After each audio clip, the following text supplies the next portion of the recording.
हिसाब से तय होगा, जो ज्यादा वजनी होगा वही होएगा वजन। तुम्हारा वजन अभी कम है जी। भैया जी नमस्ते। नमस्ते भैया जी, मैं डॉक्टर राजीव पांडे, पूर्व सांसद प्रत्याशी भी रहा हूँ। अच्छा, आप चुनाव लड़े हैं जी। अच्छा, कब लड़े, कौन पार्टी से? मैं एक निर्दल प्रत्याशी था और जूता मेरा चुनाव निशान था। बोलो।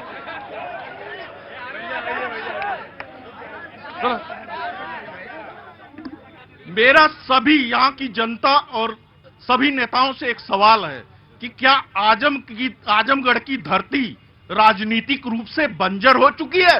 क्या यहाँ के युवा सांसद और विधायक बनने लायक नहीं है कि लोग दूसरे जगह से सांसद बनने के लिए प्रत्याशी ला रहे हैं?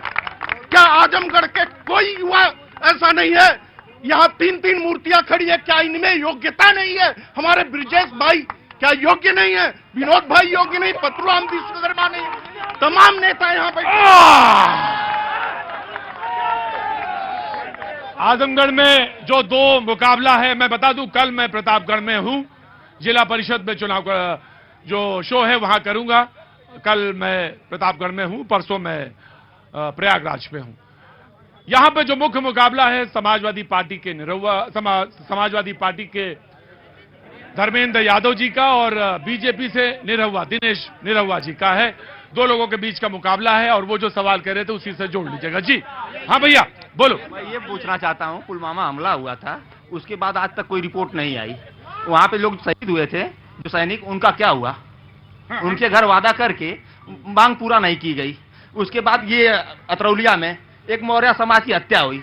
हत्या होने के बाद आम लोग हत्या किए होते तो उनके घर बुलडोजर चल जाता, उनका घर गिर जाता। जो हत्या किया उनके घर आज तक कोई कार्रवाई नहीं हुई। मौर्य समाज में केशव प्रसाद मौर्य जी आकर वादा किए थे शायद, उसके बाद भी कुछ नहीं हुआ जी। ठीक है, आराम से, ठीक है, सवाल पूछते जाएंगे भाई, एक एक कर देखिए, आराम से, अब बैठो तुम घर जी। मेरा सवाल, अरे रुको भाई साहब जी, नाम क्या? नीरज सिंह मेरा नाम है। नीरज जी, मैं पूछ रहा हूँ बेकार। मेरा सवाल सपा जी से है कि इन्होंने कहा कि झलक, एक एक झलक जो है वो सपा ने किया है, तो सपा केवल झलक दिखाई, उसको पूरा करने का काम बीजेपी ने किया है। अगर इन्होंने एयरपोर्ट चालू किया तो उस पर हवाई जहाज उन्होंने उड़ाया। इनके नेताजी जो आज एमएलसी बने, उन्होंने संसद में कहा था कि यूनिवर्सिटी की जरूरत आजमगढ़ में नहीं है, यूनिवर्सिटी को बनवाई हमारी बीजेपी सरकार ने। अगर आज नकल विहीन परीक्षा हो रही है तो उसको कराई बीजेपी सरकार ने, नकल ये लोग खुल के कराते थे। अगर हमारी सरकार ने हमको योग्य किया है तो हमारी सरकार ने किया है, इनको कुछ नहीं किया, केवल दिखावटी किया है। जी जी जी, एक मिनट आओ, एक नहीं, आप नहीं, 10 साल बाद नंबर आएगा ना। सुन लीजिए, इनका कहना था कि समाजवादी पार्टी सभी चीजों को बनवाया है।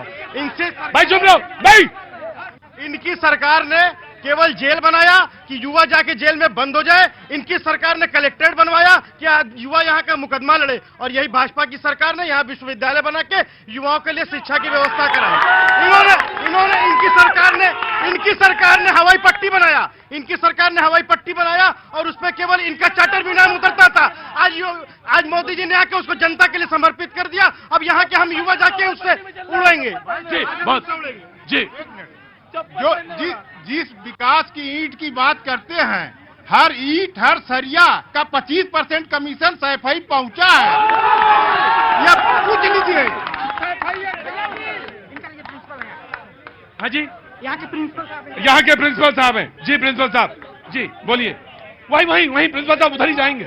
हाँ जी बोलिए बेटा, इसको प्लग कर दो मेरे जी। इस दयानंद की धरती पर आप सभी का तहे दिल से स्वागत है, और मैं आपके माध्यम से सरकार से ये आग्रह करना चाहूंगा कि जो, अरे प्रिंसिपल साहब को कोई चुनाव थोड़ी लड़ना जो तुम फोटो बनाए हो। नहीं ठीक, हाँ जी बोलो। मैं आपके माध्यम से सरकार को एक मैसेज देना चाहता हूं कि ये पुरानी पेंशन सैनिकों के लिए सबसे पहले लागू करे, और ये जो पेपर कराया जाए, जो हमारे युवा साथी हैं, वो जो पेपर होने से पहले जो रिजल्ट आउट हो रहा है वो कृपया करके रिजल्ट पहले आउट कराना बंद कर दे और उसमें सुधार करे। एग्जाम होने के बाद ही जो है रिजल्ट आउट करे, ताकि हमारे युवा साथी जो इलाहाबाद, दिल्ली सब जाते हैं तैयारी करने के लिए, उनका जो है ये सेवा सुरक्षा जो है जी। मैं आऊंगा आराम से। इधर कहाँ पे गए जी? बोलिए। मैं ओम प्रकाश सिंह बंटू, आजमगढ़ की धरती से, दत्तात्रेय दुर्वासा चंद्रमा ऋषि की धरती है। भाई एक ऐसा करेंगे तो फिर नहीं हो पाएगा।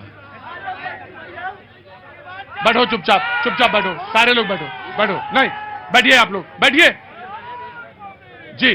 भैया ये ऋषि मुनियों की धरती है आजमगढ़। यहाँ से राहुल सांस्कृत्यायन जो 36 देशों में गए, हमारे बगल के रहने वाले हैं। और धातु जो घुमगड़ जिज्ञासा में 4 लाइन लिख दिया, जैसा ये लोग बोल रहे हैं समाजवादी के लोग कि सैर कर दुनिया की गाफिल जिंदगानी फिर कहाँ, जिंदगी अगर कुछ रही तो नौजवानी फिर कहाँ। ये कहावत उन्होंने चरितार्थ कर ही दिया। और यहाँ बीजेपी, सवाल ये है कि यहाँ बीजेपी 100 में 100% एकदम अच्छा कर रही है। और हमारे सांसद, हमारे गांव में 4 फिल्मों की शूटिंग में कराया हूँ। अपने गांव में दिनेश जी की 3 महीने में होली के 1 दिन पहले शूटिंग समाप्त हुई है। किसी भाई ने कहा कि बड़ी भिद्दी फिल्म बनाते हैं। हमारे गांव में कम से कम 200 लोगों को रोजगार उस फिल्म की वजह से मिला है और 4 फिल्म हमने करवाया है। एकलौता मैं आदमी हूँ। निरहुआ जी की बड़े पॉपुलर हैं, भोजपुरी फिल्मों के एक्टर हैं जी। मैं अभी मेरे बड़े भाई ब्रिजेश जी ने जो कहा था कि आजमगढ़ के लोगों के हाथे में कट्टा था, मैं इनसे एक सवाल करना चाहता हूं कि यहां आजमगढ़ के लोगों को बदनाम करने का काम बंद करें। दूसरी चीज, आप चलिए बनारस IIT की छात्रा के साथ बीजेपी IT सेल के लोगों ने जो किया, क्या उनके घर पे बुलडोजर चला? क्या ये चाहते हैं कि पूरे देश में बुलडोजर चले? क्या ये चाहते हैं कि पूरे देश के हर नागरिक के ऊपर बुलडोजर चले? हमारी सरकार जो भी गलत करता है उसके ऊपर कड़ी कार्रवाई करती है। और ये प्रमाण है योगी जी की सरकार में जो अनुशासन है, जो यहाँ की व्यवस्था है, उसको देखते हुए इन सब लोगों का जवाब जो है गलत है। जी मैं आया जी।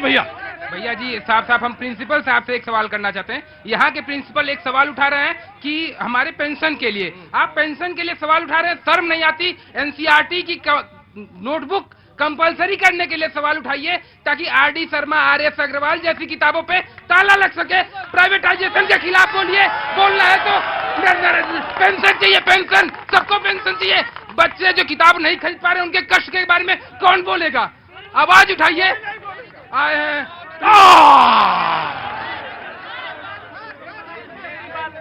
यह प्रोग्राम आजमगढ़ की जनता की आवाज पहुंचाने के लिए है, ना कि कोई अपनी पर्सनल चीजों को पहुंचाने के लिए। तो मुद्दा आजमगढ़ से जुड़ा होना चाहिए।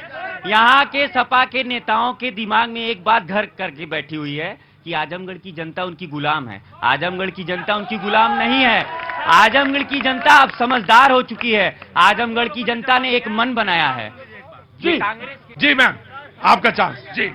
सभी को नमस्कार करती हूं। और हम सब जानते हैं आजमगढ़ एक ग्रामीण इलाका है और गांव की महिलाएं यहाँ नहीं आ पाई है। उनकी ओर से उनकी आवाज मैं आप तक पहुंचाना चाह रही हूं। मैं सारे जनप्रतिनिधियों से ऐसे वैसे मुद्दे बहुत सारे हैं, 3 सवाल पूछना चाहती हूं कि सुप्रीम कोर्ट ने आदेश दिया था कि लड़कियों को, महिलाओं को माहवारी के दरमियान फ्री सैनिटरी पैड मिलना चाहिए।